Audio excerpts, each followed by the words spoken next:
अनुपात 7 और 9 का है, बी और सी का अनुपात 15 और 7 का है, ठीक है। इसको करेंगे, 1 मिनट रुक जाओ। हाँ ठीक है।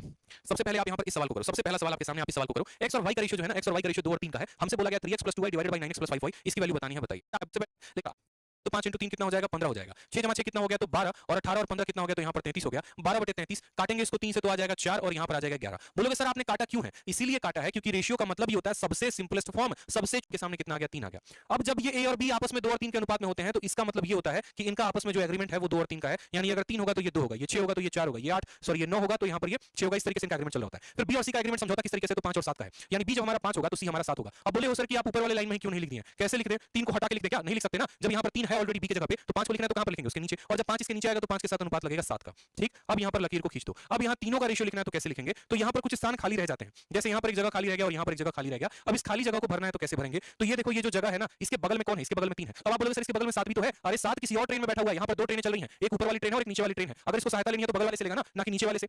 ठीक है, यानी यहाँ पर आप ऐसे समझो कि अगर मुझे इस जगह पर कोई भी मान भरना है तो मैं इस 3 को उठा के यहाँ पर रख दूंगा, और अगर मुझे यहाँ पर कोई मान भरना है तो इसके बगल में 5 है इस वाली लाइन में, ये 5 को उठा के रख देंगे। बस आपका रेशियो निकल कर आ गया। 5 × 2 कितना हो गया, तो 10 हो गया। 5 × 3 कितना हो गया, तो 15 हो गया। 7 × 3 कितना हो गया, तो 21 हो गया। और ये आपका आंसर है। 10 15 बात कहा कि यदि a + b, देखो यहाँ पर इस बात को समझो, CND रूल क्या होता है। जैसे मैंने कहा a/b जो होता है वो बराबर है हमारे 3/2 के मानो। ठीक है, a/b, तो एक बार इसमें कंपोनेंट डिविडेंडो लगाओगे ना, तो एक बार ये दोनों आपस में क्या होगा, ऐड हो जाएगा, और एक बार माइनस हो जाएगा। तो वैल्यू आएगी 3 में 2 जोड़ोगे तो 5, 3 में से 2 घटाओगे तो 1, और दोबारा से इसी में कंपोनेंट डिविडेंडो लगाओगे तो क्या होगा कि ऊपर वाले को नीचे वाले के साथ जोड़ोगे, +b और -b खत्म हो जाएगा, तो ऊपर आपका 2a आ जाता है। ठीक है, और ऊपर वाले में से नीचे वाले को घटाओगे तो a में से 1 खत्म हो जाएगा, और b - b आ जाता है 2b, बराबर होगा 5 में 1 जोड़ोगे तो 6 आएगा, 5 में से 1 घटा दोगे 4 आ जाएगा। ये 2 से तो यहाँ पर ये 2 खत्म हो जाता है, और ये वैल्यू आ जाती है हमारी 3/2, यानी हमें वही मिल जाता है जो हमें शुरू में दिया गया था। b बट्टा होता है, कभी भी ऐसे फ्रैक्शन में नहीं होता, हमेशा सिंपलेस्ट फॉर्म में होता है। यानी यहाँ पर अगर हम बात करेंगे तो आपको कुछ नहीं करना है, 3 को यहाँ 1 के साथ गुणा कर दो, 2 के यहाँ 1 के साथ गुणा कर दो। बहुत लोग ये भी कहते हैं कि यहाँ पर अगर 2 और 3 है तो इसका एलसीएम ले लो, 6 आएगा, 6 से इसमें गुणा कर दो, 6 से इसमें गुणा कर दो, बात वहीं पड़ेगा, कहानी इधर से पकड़ो या इधर से पकड़ो। तो 3 में इससे गुणा करो, 2 में उससे गुणा करो, तो a और b का जो अनुपात है वो कितना हो जाएगा, तो 2:3 हो जाएगा।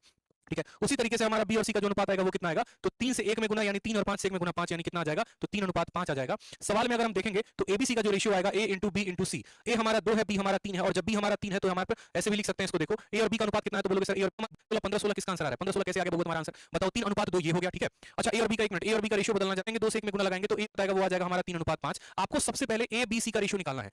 ऑप्शन नंबर ए नहीं होगा क्योंकि उसमें मैंने रेशियो को गलती से उल्टा लिख दिया था। इस बात का ध्यान रखो, ऐसी गलती, ऐसे जितने भी सवाल होते हैं उनको हल करने के लिए अपने जीवन के एक वास्तविकता को ध्यान रखना। जैसे आपको खुद एक बात पता है, ठीक है, कि लाइफ में किसी भी इंसान को अपना कोई कुछ भी पसंद नहीं आता है, सब कुछ पसंद आता है तो अपने पड़ोसी का। ठीक है, जैसे अपना गाड़ी पसंद नहीं आएगा, पड़ोसी का गाड़ी पसंद आएगा, अपना घर पसंद नहीं आएगा, पड़ोसी का घर पसंद आएगा, अपने घर का बना खाना उतना स्वादिष्ट नहीं लगता जितना पड़ोसी के घर से बना हुआ खाना स्वादिष्ट लगता है। उसी तरीके से यहाँ पर मेरी बातों को किसी और दिशा में लेके ना जाए, यहाँ पर समझे। ठीक है, तो यहाँ पर भी समझे, उसी तरीके से जैसे x है तो x को अपना मान पसंद नहीं आएगा, x के साथ जो बंदा जुड़ा है उसकी तो वो कदर ही नहीं करेगा। x अगर कदर करेगा तो y के साथ जो वैल्यू है और z के साथ जो वैल्यू है, यानी x की निगाहें 3 पर रहेगी और 4 पर रहेगी, लेकिन अपने साथ जो 2 है उस पर नहीं रहेगी। यानी अगर मुझे यहाँ पर बोलना हो कि x अनुपात y अनुपात z, तो आप बोलेंगे सर x के वैल्यू को छोड़कर बाकी दोनों वैल्यू लिख दो, 3 × 4 कितना हो जाएगा, तो 12 हो जाएगा। y की वैल्यू लिखनी है तो उसके साथ अपने वैल्यू को छोड़कर बाकी दोनों वैल्यू लिख दो, 2 × 4 कितना हो जाएगा, तो 8 हो जाएगा। और z की वैल्यू लिखनी है तो z की अपने वैल्यू को छोड़कर बाकी दोनों वैल्यू लिख दो, 2 × 3 कितना हो जाएगा, 6 हो जाएगा। हमने कहा हाँ सर लिख दिया। अब बस आगे आप इतना काम करो, a का ऊपर वाला मान, a का नीचे वाला मान, a का कितना लेना है, नीचे वाला मान, यानी a की वैल्यू 2 लेनी है, और बाकी जितनी भी संख्या आती है सबके ऊपर वाले मान लेने हैं। जैसे b का ऊपर कितना है, 3 है, c का ऊपर कितना है, 2 है, वो लिख दिया। ठीक है, उसी तरीके से मेरे दोस्तों यहाँ पर b का मान निकालना है, तो b का ऊपर वाला मान नहीं लेंगे, b का ऊपर वाला मान नहीं लेंगे। आप ऐसे समझ लो कि जो भी संख्या यहाँ ले रहे हो उसके ऊपर वाले मान को नहीं लेना है, उसके नीचे वाले को लेना है, और बाकी जितनी भी संख्या बच जाएगी उस सबके ऊपर वाले मान को लेना है। तो यहाँ पर b का जो है ऊपर वाला मान नहीं लेंगे, यानी नीचे वाला लेंगे, नीचे वाला कितना है, 4 है, और बाकी a का ऊपर वाला मान कितना हो गया, 5, और c का ऊपर वाला मान कितना हो गया, 2। ठीक, उसी तरीके से c आंसर आ गया। अब यहाँ पर बतानी है, कैसे बताएंगे, बोलेंगे सर इससे आसान क्वेश्चन कुछ हो सकता है क्या। देखो, अगर इस सवाल के डिटेल मेथड में जाओगे तो डिटेल मेथड पड़ेगा बहुत लंबा और बहुत उसकी कहानी हो जाएगी खराब। डिटेल मेथड में अगर जाओगे तो सबको x y z के साथ डिवाइड कर देना, 1/x की वैल्यू आ जाएगी, वहां से x की वैल्यू निकाल लेना, उसका स्क्वायर कर लेना। आज सुबह सुबह ही हम रेशियो जब गुरुकुल में पढ़ा रहे थे तो ये सवाल हमने कराया, फिर वहीं पर एक बहुत ही शानदार तरीका इजाद हुआ। ठीक है, रिसर्च करते करते तो वो मेथड मैंने सोचा कि आज हम बच्चों को यूट्यूब पर जरूर बताएंगे ताकि उनका भला हो सके। ऐसे सवाल जहां पर भी आते हैं, जितने भी आते हैं, आप मेरे बात को समझो, आप direct x ratio y ratio z लिख सकते हो, और ये तरीका सिर्फ आपको आज की वीडियो में मिलेगा क्योंकि आज सुबह सुबह ही इसका निर्माण हुआ है और खोज हुआ है। अगर आपको यहाँ पर x का मान निकालना है, अगर आपको x का मान निकालना है तो आपको बस ये करना है, x को देखो कहां पर है, x यहाँ पर है और x यहाँ पर है, x यहाँ पर है और x यहाँ पर है, जहां जहां पर x है उन संख्याओं को गुणा कर दो, यानी x का मान 1 × 3 हो जाएगा। कितना हो जाएगा, तो 1 × 3, यानी x का मान हो जाएगा सर 1 × 3। उसी तरीके से y को देखिए, y कहां पर है, तो y यहाँ पर है और y यहाँ पर है, यानी पहली संख्या दूसरी संख्या, तो y का मान हो जाएगा 1 × 4। फिर उसी तरीके से आप देखिए z कहां पर है, तो सेकंड में है और थर्ड में है, यानी 4 × 3 कितना हो जाएगा, तो 12, यानी 3 4 12 किया है तो 5 ऐड किया है, और इसमें कितना ऐड किया है, तो 5 ऐड किया है। बोला गया 5 is added to each of the number. दो कांसेप्ट आपको बताएंगे, समझना, दो तरीके से सवाल को करेंगे। पहले तो सीखेंगे इसको मेथड नंबर 1 से, मेथड एक जो 3 का है। हमने कहा यहाँ पर कि आपको काम ये करना है जनाब कि ये जो अंतर होते हैं इनको बराबर करना होता है, यानी एक वाले को 3 के साथ गुना करो, यानी यहाँ ऊपर वाला जो रेशियो बन जाएगा ये कितना बन जाएगा 5:8 हो जाएगा, और ये वाला जो रेशियो रहेगा 3 × 2 हो जाएगा 6 और 3 × 3 हो जाएगा 9। ऐसा हम क्यों करते हैं? ऐसा हम इसीलिए करते हैं ताकि दोनों को हम समान रूप से बढ़ा सकें। एज के जितने भी सवाल होते हैं 90% क्वेश्चन इसी कांसेप्ट पर बनते हैं। तो आप बोलोगे सर यहाँ पर देखो तो 1 यूनिट बढ़ गया है, यहाँ पर भी देखो तो 1 यूनिट बढ़ गया है, और यही 1 यूनिट जो है वो किसके बराबर है? तो बोलोगे सर यही 1 यूनिट 5 के बराबर है, क्योंकि कहा गया है कि दोनों में यहाँ पर 5 जोड़ा गया है, और असल में 1 यूनिट यहाँ जोड़ा गया है, 1 यूनिट यहाँ, यानी यही 1 यूनिट का मान कितना है? तो 5 है। तो सवाल में कहा गया है ए और बी का सम कितना होगा? ए और बी का जो सम है वो कितना होगा? तो 1 यूनिट का मान 5 है, और 8 और 5 13 यूनिट है, 13 बचे कितना हो जाएगा? 65, 15 है, तो 1 यूनिट का मान कितना होगा? 1 यूनिट का मान हमारा 5 होगा। 1 यूनिट का मान कितना होगा? तो 1 यूनिट का मान 5 होगा। यहाँ पर जो इनका गैप है वो कितना यूनिट है? तो बोलोगे सर 6 यूनिट है। अगर 1 यूनिट का मान 5 है तो 6 यूनिट का मान कितना होगा? 30 होगा। और कितने का मिला? सभी चीजों के बारे में एक अच्छे तरीके से जानेंगे। सबसे पहले सवाल को पढ़िए। तो सवाल को पढ़ते आपने क्या देखा? सवाल को पढ़ते आपने देखा कि 50 पैसे का सिक्का है, 25 पैसे का सिक्का है और 1 रुपए का। मैंने पहला कांसेप्ट क्या बताया कि पैसे को रुपए में कन्वर्ट करना सीखो। तो यहाँ पर आप बोलोगे सर 50 पैसा है, 50 पैसे को रुपया में कन्वर्ट करोगे तो कितना होगा? तो बोलोगे 0.5, ठीक है। 25 पैसा है, 25 पैसा को रुपया में कन्वर्ट करोगे यानी 100 से भाग लगा दो, 0.25, और 1 रुपया है उसको रुपए में ही रहने दो यानी 1 रुपया रहने दो, ठीक। उसके बाद उनके संख्याओं को देखो, सिक्कों की संख्याओं को। तो सिक्के की संख्या कितनी है? 5, 8 और 1 है। तो बोलोगे सर यहाँ पर 5 हो गया, यहाँ पर 8 हो गया और यहाँ पर 1 हो गया, ठीक है। ये हमारे सिक्कों की संख्या हो गई। अब अगर हम टोटल मनी की बात करें कि टोटल मनी हमें जो मिलेगा वो कितना मिलेगा, तो 50 पैसे के 5 सिक्के, तो 5 अलग 5 यानी 5.5। हमारे पास जो पैसा आया वो कितना आया? 5.5। लेकिन असल में जो सवाल में दिया गया है वो टोटल कितना दिया गया है? 55 रुपए। कहा गया कि total cost of all the coin is 55, यानी यही 5.5 का मान कितना गुना है? तो 55 है, यानी यहाँ पर हर संख्या यहाँ पर अपने आप का 10 गुना है। यहाँ पर जो टोटल वैल्यू है वो अपने आप का 10 गुना है। तो आपको जो हम कॉइन के कंसेप्ट बताएंगे वो हम यही बता रहे हैं आपको कि आपको कुछ नहीं करना है। एग्जामिनर कुछ भी पूछे कोई फर्क नहीं पड़ता, वैल्यू को सबसे पहले लिख देना, कॉइन्स की संख्याओं को लिख देना, इनको आपस में गुना कर देना, टोटल वैल्यू आएगी। ये वैल्यू अपने आप का 10 गुना है। इस बात से ये बात दर्शाती है अगर ये वैल्यू अपने आप का 10 गुना है यानी यहाँ मौजूद हर सिक्का अपने आप का 10 गुना होगा, यानी यहाँ पर यहाँ 50 सिक्के होंगे, यहाँ 80 सिक्का होगा, यहाँ 10 सिक्का होगा। अगर ये वैल्यू अपने आप का 20 गुना होती तो सिक्के की संख्या में 20 से गुना करते हैं, क्योंकि वैल्यू तो फिक्स है, वैल्यू में हम कोई छेड़छाड़ नहीं कर सकते हैं। जो परिवर्तन यहाँ पर आया है वो यहाँ पर कॉइन्स के चलते आया है, ठीक है। ये वैल्यू अपने आप की 10 गुना क्यों हुई? क्योंकि सिक्के उस हिसाब से थे। का 10 सिक्का यानी 10 रुपए होंगे, 2 रुपए के 5 सिक्के यानी 10 रुपए होंगे, 5 रुपए के 2 सिक्के यानी 10 रुपए, 10 रुपए का 1, यानी ये कितना बना रहा है? तो बोलोगे सर 40 बना रहा है। लेकिन असल में सवाल में क्या कहा गया है? सवाल में आपसे कहा गया कि 72 कॉइन थे, तो टोटल पैसा जो होगा, हाउ मच मनी, यहाँ पर कॉइन की संख्या 72 दी है, यहाँ पर कॉइन की संख्या 72 दी है, और यहाँ पर कॉइन को जोड़ना, जरा कॉइन को जोड़ना, कितना आएगा? 10, 5, 15, 15, 2, 17 और 1, 18, यानी हमारे पास 18 कॉइन है और सवाल में 72 दिया गया है। तो 18 का कितना गुना है दोस्तों? 18 का 4 गुना है। तो पैसा भी 40 ना होकर 40 का 4 गुना होगा।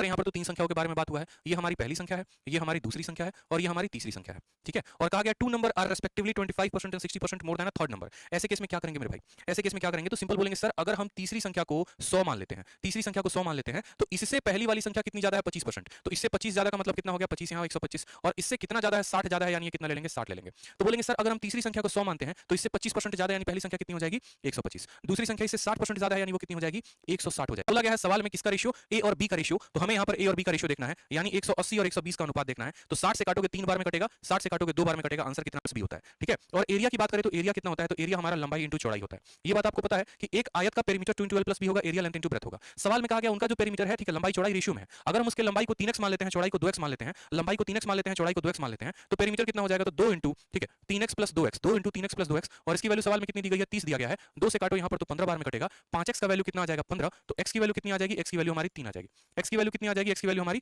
3 आ जाएगी। अगर हमारी x की वैल्यू 3 आ जाएगी तो दोस्तों यहाँ पर हम इस बात को समझेंगे, x की वैल्यू हमारी 3 आ गई तो लंबाई का मान कितना हो जाएगा? तो 3 इंटू 3 हमारा लंबाई 3 हो जाएगा। चौड़ाई का मान कितना हो जाएगा? 2 इंटू 3 हमारा 6 हो जाएगा। तो अगर हम एरिया की बात करें तो एरिया कितना होगा? 9 इंटू 6 54 आ जाएगा, which is the correct answer. दो लोगों की उम्र का अनुपात इतना था, कितने सालों के बाद उनकी उम्र का अनुपात इतना हो जाएगा? तो वो हमें साल पता करना होता है। तो हमने आपको हमेशा बताया कि यदि दोनों संख्याएं समान तरीके से बढ़ेंगी तो हमें इनका अंतर निकालना होगा। 3 और 2 का अंतर कितने का होगा? तो 1 का। 4 और 7 का अंतर कितने का होगा? तो 3 का। ये जो डिफरेंस होता है ना माय डियर, इस डिफरेंस को करो बराबर। इस डिफरेंस को क्या करो? करो बराबर। तो अगर यहाँ पर 3 है तो इसको भी क्या करोगे? 3 बनाओगे। इसको 3 बनाओगे तो कितने से गुना करोगे? 3 से गुना करोगे। जब इसको 3 से गुना करोगे तो 3 से ये भी गुना होगा और 3 से ये भी गुना होगा। तो 3 से 2 को गुना करोगे तो कितना बन जाएगा? बोलोगे सर 6 बन जाएगा। और 3 से 3 को गुना करोगे तो कितना बन जाएगा? 9 बन जाएगा। अब 4 में कितना जोड़े हो कि 6 आ गया है? तो बोलोगे 2। और स्मार्ट अप्रोच, आप इस लाइन को ऐसे लिखो और ऐसे काट दो। यही चीजें मैं डेली गुरुकुल में डिस्कस करता हूं कि बच्चों को क्या लगाना पड़ता है पेपर में, क्या तरीका होता है, सही क्या होता है, ठीक है, जिससे हम अपने सवाल को कर सके सेकंडों में। ऐसा हमें कुछ भी नहीं लिखना।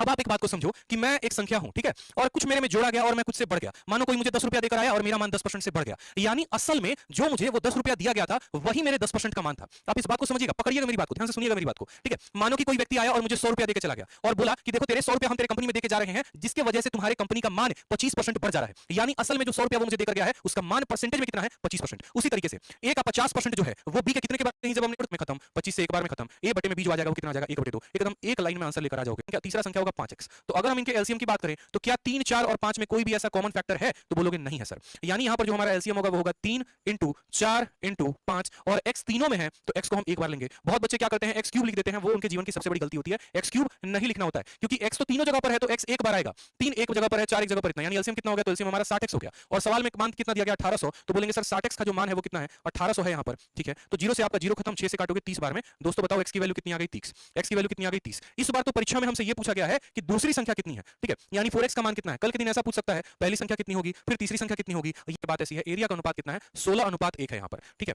और यहां पर सबसे पहले जो साइड का अनुपात निकालेंगे तो हमेशा एक बात को ध्यान रखना, अगर मानो मैं आपको एक बात बोलता हूं कि साइड का अनुपात कितना है? 1:2 है। अगर साइड का अनुपात इतना है तो जो एरिया बनता है ना वो एरिया हमारे साइड के स्क्वायर से ही बनता है, क्योंकि आपको पता होगा एरिया बराबर क्या होता है। तो एरिया बराबर होता है दोस्तों साइड इंटू साइड, यानी साइड को कितनी बार मल्टीप्लाई करना होता है? 2 बार। तो यहां पर 1 का स्क्वायर 1 हो जाएगा, 2 का स्क्वायर 4 हो जाएगा। तो अगर हमें साइड से एरिया में जाना होता है तो हम करते हैं स्क्वायर, और अगर हमें एरिया से साइड में जाना होता है तो हम करते हैं इसका रूट। 1 का रूट 1 का 4 का रूट 2। उसी तरीके से यहां पर एरिया से साइड पे आना है, एरिया से साइड पर आना है तो 16 का रूट आ जाएगा 4, 1 का रूट आ जाएगा 1। कैसे वन डायमेंशनल है, और जितने भी वन डायमेंशनल चीजें होती हैं वो सब के सब समान तरह के प्रतिशत से बढ़ती हैं। यानी कल के दिन अगर आपको रेशियो बिटवीन देयर पेरीमीटर पूछा है, हो सकता है कि कल के दिन बोल दे कि ये दो स्क्वायर हैं और इनके विकर्णों के बीच में इनके विकर्णों का भी रेशियो बताओ। तो चाहे इनका विकर्ण का रेशियो यानी डायगोनल का रेशियो बोलोगे तो भी 4:1, अगर इनका पेरीमीटर का रेशियो बोलोगे तो भी 4:1, अगर इनका यहां पर साइड का रेशियो बोलोगे तो भी 4:1, यानी साइड बोलेगा तो भी 4:1, पेरीमीटर बोलेगा तो भी 4:1, डायगोनल बोलेगा तो भी 4:1। लेकिन अगर एरिया बोलेगा तो इसी का स्क्वायर कर देंगे। एरिया बोलेगा तो इसी का स्क्वायर 1/10 होता है। यानी हम बोलेंगे यहां पर ये हमारा पुराना लंबाई था और ये हमारा नया लंबाई है। समझेंगे बात को, पेपर में 1000 बार ये सवाल आया हुआ है। कैसे करेंगे? तो हम बोलेंगे सर पुराना लंबाई देखो 10 था, उसमें 1 बढ़ गया, यानी 10 से कितना हो गया? तो 11 हो गया, ठीक। उसी तरीके से यहां पर जो है चौड़ाई 20% है, 20% का मतलब 1/5, यानी हम यहां पर बोलेंगे कि सर चौड़ाई जो है ब्रेथ जो है पुराना कितना था? तो 5 था, और नया ब्रेथ कितना हो गया? 5 में 1 ज्यादा हो गया तो 6 हो गया। तो अगर हम बात करेंगे यहां पर एरिया में, तो एरिया दोस्तों कैसा आता है? तो एरिया लंबाई इंटू चौड़ाई, मतलब आपको पहले लंबाई का अनुपात लिख देना है, फिर आपको चौड़ाई का अनुपात लिख देना है। अब एरिया निकालेंगे तो 10 इंटू 5 कितना हो जाएगा? 50, 11 इंटू 6 हो जाएगा 66। कितने का बढ़ता है? तो 16 का बढ़ता है। कितने के ऊपर है? 50 के ऊपर है, तो 16/50 कितना हो गया? 10 से 11 हो गया। पुरानी लंबाई पुरानी चौड़ाई 4 थी, उसमें 1 ज्यादा, यानी कितना हो गया? 4 से 5 हो गया।